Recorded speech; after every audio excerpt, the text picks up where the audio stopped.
ನಮಸ್ಕಾರ ಸ್ನೇಹಿತರೆ, ನೂತನ ಸಿಎಂ ಬದಲಾವಣೆ. ಈಗ ಡಿ.ಕೆ. ಶಿವಕುಮಾರ್ ಅವರು ಸಿಎಂ ಆದ ಬಳಿಕ ಗೃಹಲಕ್ಷ್ಮಿ ಯೋಜನೆಯಲ್ಲಿ ಪರಿಷ್ಕರಣೆ ಸ್ಟಾರ್ಟ್ ಆಗಿದ್ದು, ಈಗಾಗಲೇ ನಿಮಗೆ ಗೊತ್ತಿದೆ ಯಾವ ರೀತಿಯಾಗಿ ವೆರಿಫಿಕೇಶನ್ ನಡೀತಾ ಇದೆ. ಹಿಂದೆ ಈ ರೀತಿ ಯೋಜನೆಗಳಲ್ಲಿ ಯಾವಾಗ್ಲೂ ಕೂಡ ಈ ರೀತಿ ವೆರಿಫಿಕೇಶನ್ ಆಗಿಲ್ಲ ಮತ್ತು ಒಂದು ಯೋಜನೆಗೆ ಎರಡೆರಡು ಸಾರಿ ನೀವು ಅಪ್ಲಿಕೇಶನ್ ಹಾಕಬೇಕು ಅಂತ ರೂಲ್ಸ್ ನಾವು ಎಲ್ಲಿಯೂ ಕೂಡ ನೋಡಿರ್ಲಿಲ್ಲ. ಆದ್ರೆ ಈ ಗೃಹಲಕ್ಷ್ಮಿ ಯೋಜನೆ ಇಡೀ ದೇಶದಾದ್ಯಂತಹ ಸದ್ದು ಮಾಡ್ತಾ ಇತ್ತು.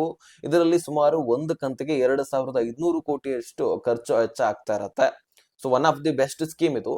ಅಂತದ್ರಲ್ಲಿ ಈಗ ವೆರಿಫಿಕೇಶನ್ ನಡೀತಾ ಇದೆ ಅಂದ ಬಳಿಕ ಆದಷ್ಟು ಎಲ್ಲರೂ ಕೂಡ ಅಪ್ಲೈ ಮಾಡ್ಲಿಕ್ಕೆ ನೋಡ್ತಿರ್ತಾರೆ. ಅರ್ಹತೆ ಇಲ್ಲ ಅಂತ ಗೊತ್ತಿದ್ರು ಸಹಿತ ಅಪ್ಲೈ ಮಾಡ್ತಿರ್ತಾರೆ. ಅಂತಹ ಫಲಾನುಭವಿಗಳಿಗೆ ಜಮಾ ಮಾಡಿ ನೂರಾರು ಕೋಟಿ ಗಟ್ಟಲೆ ಸರ್ಕಾರ ಈಗಾಗಲೇ ದುಡ್ಡು ಸುರಿಸಿರುವುದು ಸಾಕು. ಸೊ ಹೀಗಾಗಿ ವೆರಿಫಿಕೇಶನ್ ನಡೀತಾ ಇದೆ. ನೀವು ಈ 4 ರೂಲ್ಸ್ ಗಳನ್ನ ಫಾಲೋ ಅಪ್ ಮಾಡಿದ್ರೆ ಮಾತ್ರ ನಿಮ್ಮ ಖಾತೆಗಳಿಗೆ ದುಡ್ಡು ಜಮಾ ಆಗೋದು. ಇಲ್ಲ ಅಂದ್ರೆ ಖಂಡಿತವಾಗ್ಲೂ ನಿಮ್ಮ ಖಾತೆಗಳಿಗೆ ದುಡ್ಡು ಬರೋದಿಲ್ಲ. ಇದು ಕೊಟ್ಟಂತಹ ಡಿ.ಕೆ. ಶಿವಕುಮಾರ್ ಅಪ್ಡೇಟ್. ಹಾಗಾದ್ರೆ ಬನ್ನಿ, ಪ್ರತಿ ಡೀಟೇಲ್ಸ್ ಅನ್ನ ನಿಮಗೆ ಬಿಡಿಸಿ ಹೇಳುವಂತಹ ಪ್ರಯತ್ನ ಮಾಡ್ತೀನಿ. ನೀವು ಈ ವಿಡಿಯೋನ ಆದಷ್ಟು ಕೊನೆವರೆಗೂ ವಾಚ್ ಮಾಡಿ. ಸ್ನೇಹಿತರೆ, ಈ 4 ರೂಲ್ಸ್ ಗಳಲ್ಲಿ ಮುಖ್ಯವಾದ ರೂಲ್ಸ್ ಏನಪ್ಪಾ ಅಂದ್ರೆ, ಒಂದೇ ಕುಟುಂಬದಲ್ಲಿ ಒಬ್ಬ ಮಹಿಳೆಯರಿಗೆ ಮಾತ್ರ ಈ 2,000. ಅಂದ್ರೆ ನಿಮ್ಮ ಮನೆಯಲ್ಲಿ ಸಾಕಷ್ಟು ಜನ ಮಹಿಳೆಯರು ಇರ್ತಾರೆ. ಉದಾಹರಣೆಗೆ ಈಗ ಗಂಡ ಹೆಂಡತಿ ಇರ್ತಾರೆ, ಅವರಿಗಿಬ್ಬರು ಮಕ್ಕಳು ಇರ್ತಾರೆ. ಅಂದ್ರೆ ಈಗ ಬಂದಿರತಕ್ಕಂತಹ ಸೊಸೆನೆ ಹಿರಿಯರಿರ್ತಾರೆ. ಅವ್ರದ್ದೊಂದು ರೇಷನ್ ಕಾರ್ಡ್ ಆಲ್ರೆಡಿ ಇರುತ್ತೆ. ತದನಂತರ ದೊಡ್ಡ ಮಗಂದು ಮದುವೆ ಆಗುತ್ತೆ, ಆತನದ ರೇಷನ್ ಕಾರ್ಡ್ ಬೇರೆ ಮಾಡಿಸ್ಕೊಂಡು ಸಪರೇಟ್ ಆಗಿ ಬೇರೆ ರೇಷನ್ ಕಾರ್ಡ್ ಮಾಡಿಸ್ಕೊಂಡಿರ್ತಾರೆ. ತದನಂತರ ಇನ್ನೊಬ್ಬ ತಮ್ಮ ಇರ್ತಾನೆ, ಆತನಿಗೆ ಬೇರೆ ರೇಷನ್ ಕಾರ್ಡು, ಆತನದು ಕೂಡ ಮದುವೆ ಆಗಿರುತ್ತೆ. ಸೊ ಹೀಗಾಗಿ ಬೇರೆ ಬೇರೆ ರೇಷನ್ ಕಾರ್ಡ್ ಅನ್ನ ನೀವು ಮಾಡಿಸ್ಕೊಂಡಿರ್ತೀರಿ. ಮನೆ ದೊಡ್ಡದಿರತ್ತೆ, ಒಂದೇ ಮನೆಯಲ್ಲಿ ವಾಸವಾಗಿರ್ತೀರಿ, ಎಲ್ಲವೂ ಕೂಡ ಸರಿಯಾಗಿ ನಡೀತಾ ಇರ್ತದೆ. ಸೊ ಆದ್ರೆ ನೀವು ಬೇರೆ ಬೇರೆ ರೇಷನ್ ಕಾರ್ಡ್ಗಳು ಮಾಡಿಸ್ಕೊಳ್ಳುವಂತಹ ಅಗತ್ಯನೇ ಇಲ್ವಲ್ಲ. ಒಂದೇ ಮನೆಯಲ್ಲಿ ಇದ್ದ ಬಳಿಕ ನಿಮ್ಮ ಹಿರಿಯರ ಒಂದು ರೇಷನ್ ಕಾರ್ಡ್ ನಲ್ಲಿ ನಿಮ್ಮ ಹೆಸರನ್ನ ಸೇರ್ಪಡೆ ಮಾಡ್ಕೊಳ್ಬಹುದಾಗಿತ್ತು. ಆದ್ರೆ ಇಲ್ಲಿ ಹಿರಿಯರ ಹೆಸರಿನಲ್ಲಿ ರೇಷನ್ ಕಾರ್ಡ್ ಬೇರೆ, ನಿಮ್ಮ ದೊಡ್ಡ ಮಗಂದ ಹೆಂಡತಿಯ ಹೆಸರಿನಲ್ಲಿ ಮುಖ್ಯಸ್ಥೆಯ ಸ್ಥಾನದಲ್ಲಿ ಇಟ್ಕೊಂಡು ಆ ತರದ ರೇಷನ್ ಕಾರ್ಡ್ ಬೇರೆ, ಇನ್ನು ಚಿಕ್ಕ ಮಗಂದ ಹೆಸರಿನಲ್ಲಿ ರೇಷನ್ ಕಾರ್ಡ್ ಬೇರೆ. ಈ ರೀತಿ ನೀವು ಮಾಡಿಸಿದಾಗ ಸರ್ಕಾರ ಇದಕ್ಕೆ ಅರ್ಹತೆ ಕೊಡೋದಿಲ್ಲ. ಹೇಳತ್ತೆ ಏನಂತ, ಒಂದು ರೇಷನ್ ಕಾರ್ಡ್ ಅನ್ನ ನೀವು ಹೊಂದಿದ್ರೆ ಮಾತ್ರ ನಾವು ದುಡ್ಡು ಕೊಡೋದು. ಈಗ ವಾಸಸ್ಥಳ ಪ್ರಮಾಣ ಪತ್ರವನ್ನ ಕೇಳ್ತಾ ಇರೋದು ಇದೇ ಕಾರಣಕ್ಕಾಗಿ. ಯಾಕೆ ಕೇಳ್ತಾ ಇದಾರೆ ಅಂದ್ರೆ, ಒಂದು ಮನೆಯಲ್ಲಿ ಎಷ್ಟು ರೇಷನ್ ಕಾರ್ಡ್ ಇದಾವ ಅನ್ನುವಂಥದ್ದು ಇಲ್ಲಿ ಕೂಡ ಕನ್ಫರ್ಮ್ ಆಗುತ್ತೆ. ಒಂದು ಬಾರಿ ನೀವು ಅರ್ಜಿಯನ್ನ ಸಲ್ಲಿಸಿ ಬಂದ್ರೆ ನೀವು ಯಾವ ವಾಸಸ್ಥಳ ಪ್ರಮಾಣ ಪತ್ರವನ್ನ ತೆಗೆದುಕೊಂಡು ಹೋಗ್ತೀರಿ, ಅದನ್ನೇ ಒಯ್ಬೇಕಲ್ವಾ. ಸೊ ಹೀಗಾಗಿ ಅದರಿಂದ ಸರ್ಕಾರಕ್ಕೆ ಕನ್ಫರ್ಮ್ ಆಗತ್ತೆ. ಸೊ ನಿಮ್ಮ ಮನೆಯಲ್ಲಿ ಎಷ್ಟು ರೇಷನ್ ಕಾರ್ಡ್ ಇದಾವೋ ಇದ್ರ ಬಗ್ಗೆ ಎಲ್ಲವೂ ಕೂಡ ಚರ್ಚೆ ಆಗತ್ತೆ. ತದನಂತರ ಕೇವಲ ಒಂದು ರೇಷನ್ ಕಾರ್ಡ್ ಉಳಿಯುತ್ತೆ, ಉಳಿದಿರತಕ್ಕಂತಹ ರೇಷನ್ ಕಾರ್ಡ್ ಅನ್ನ ರದ್ದು ಮಾಡಲಾಗುತ್ತೆ. ಸೊ ಕೇವಲ ಒಬ್ಬ ಮಹಿಳೆಯರಿಗೆ ಮಾತ್ರ ನೀವು ಮುಖ್ಯಸ್ಥ ಸ್ಥಾನವನ್ನ ಕೊಡಬಹುದು. ನೀವೇ ಆಯ್ಕೆ ಮಾಡ್ಕೊಳ್ಬೇಕದು. ದೊಡ್ಡವನ ಹೆಂಡತಿಗ ಅಥವಾ ಹಿರಿಯರಿಗ ಅಥವಾ ಚಿಕ್ಕವನ ಹೆಂಡತಿಗ, ಯಾರಿಗೆ ಮುಖ್ಯಸ್ಥ ಸ್ಥಾನವನ್ನ ಕೊಡಬೇಕು ನೀವೇ ನಿರ್ಧರಿಸಿ ಆ ಒಂದು ರೇಷನ್ ಕಾರ್ಡ್ ನಲ್ಲಿ ಅವರ ಹೆಸರನ್ನ ಮೇಲ್ಹಾಕಿ ತದನಂತರ ನೀವು ಎಲ್ಲರ ಹೆಸರನ್ನ ಸೇರ್ಪಡೆ ಮಾಡ್ಕೊಳ್ಬಹುದು. ಸೊ ಈ ರೀತಿ ನೀವು ರೇಷನ್ ಕಾರ್ಡ್ ಅನ್ನ ಬಳಕೆ ಮಾಡ್ಕೊಳ್ಬೇಕಂತ ಸರ್ಕಾರದ ನಿರ್ಧಾರ. ಆದ್ರೆ ನೀವು ಬೇರೆ ಬೇರೆ ರೇಷನ್ ಕಾರ್ಡ್ ಗಳನ್ನ ಮಾಡಿಸ್ಕೊಂಡು ಈಗಾಗಲೇ ಸರ್ಕಾರದಿಂದ ಸಾಕಷ್ಟು ಲಾಭವನ್ನ ಪಡ್ಕೊಂಡಿದ್ದೀರಿ. ಎಕ್ಸಾಂಪಲ್ ಒಂದ್ ಸ್ವಲ್ಪ ಹೇಳ್ತೀನಿ ಕೇಳಿ. ಈಗ 30 ಕಂತುಗಳು ಬಂದಿದಾವೆ. ಸುಮಾರು 60,000 ರೂಪಾಯಿ ಒಬ್ಬೊಬ್ಬರಿಗೆ ಹೆಚ್ಚು ಕಡಿಮೆ ಆಗಿರ್ತದೆ. ಒಂದೆರಡು ಕಂತುಗಳು ಮಿಸ್ ಆಗೋದು ಈ ರೀತಿ ಆಗಿರುತ್ತೆ.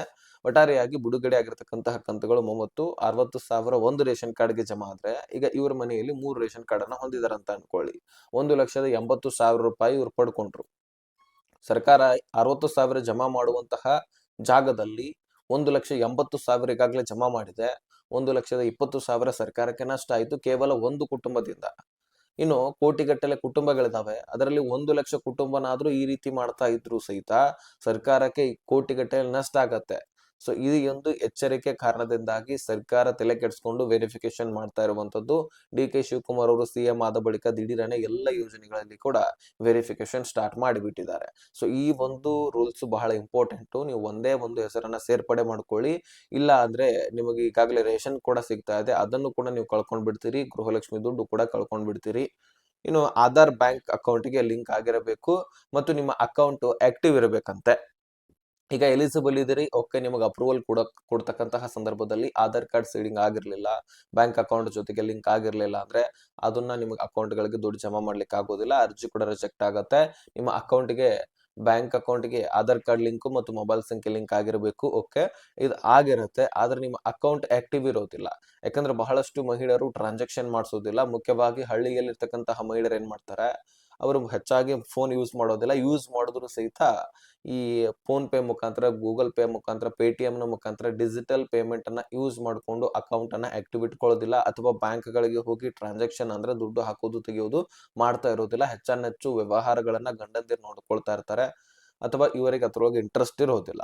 ಸೊ ಈಗ ಅದೇ ರೀತಿಯಾಗಿ ಸಿಟಿಯಲ್ಲಿ ಇರ್ತಕ್ಕಂತಹ ಮಹಿಳೆಯರು, ಕೆಲವೊಂದಿಷ್ಟು ಮಹಿಳೆಯರಂತರೂ ಏನಾದ್ರು ಸಂತೆ ಮಾಡೋದಾಗಿರ್ಲಿ, ಈಗ ಕಿರಾಣಿ ಶಾಪ್ ಗಳಿಗೆ ಹೋಗೋದಾಗಿರ್ಲಿ, ಆನ್ಲೈನ್ ಪೇಮೆಂಟ್ ಮಾಡೋದಾಗಿರ್ಲಿ, ಈ ರೀತಿ ಒಂದ್ ಸ್ವಲ್ಪ ಮಾಡ್ತಿರ್ತಾರೆ. ಅವ್ರ ಅಕೌಂಟ್ ಆಕ್ಟಿವ್ ಇರುತ್ತೆ.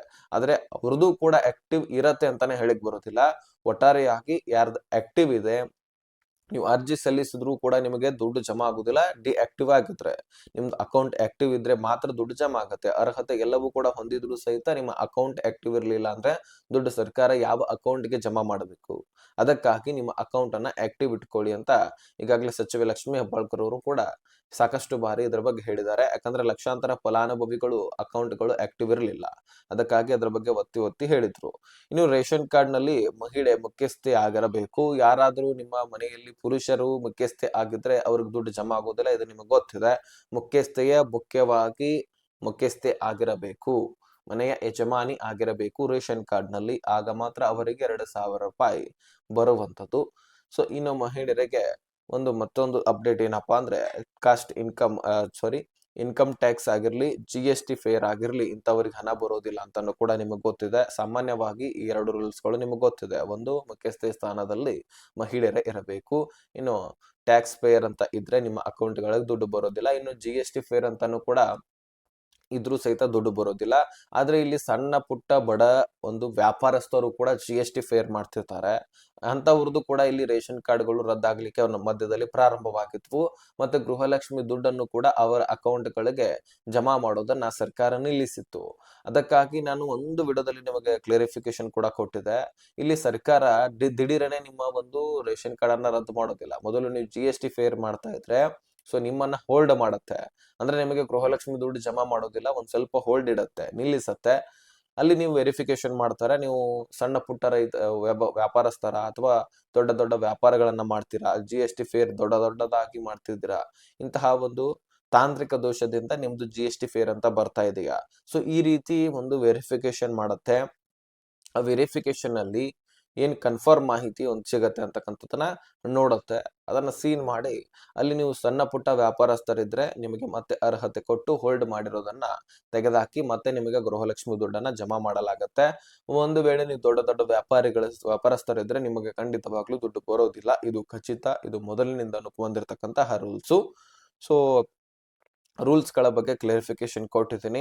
ಅದರಲ್ಲಿ ಮುಖ್ಯವಾಗಿ 2 ರೇಷನ್ ಕಾರ್ಡ್ ಗಳನ್ನ ಹೊಂದಿದಂತವ್ರು ಬಹಳಷ್ಟು ಜನ, ಮತ್ತು ಮೃತಪಟ್ಟವರ ಅಕೌಂಟ್ ಗಳಿಗೆ ದುಡ್ಡು ಆಗ್ಲೇ ಜಮಾ ಆಗ್ತಾ ಇರುವಂತದ್ದು, ಅವರೆಲ್ಲರನ್ನು ಕೂಡ ತೆಗೆದಾಕ್ತಾ ಇದ್ದಾರೆ.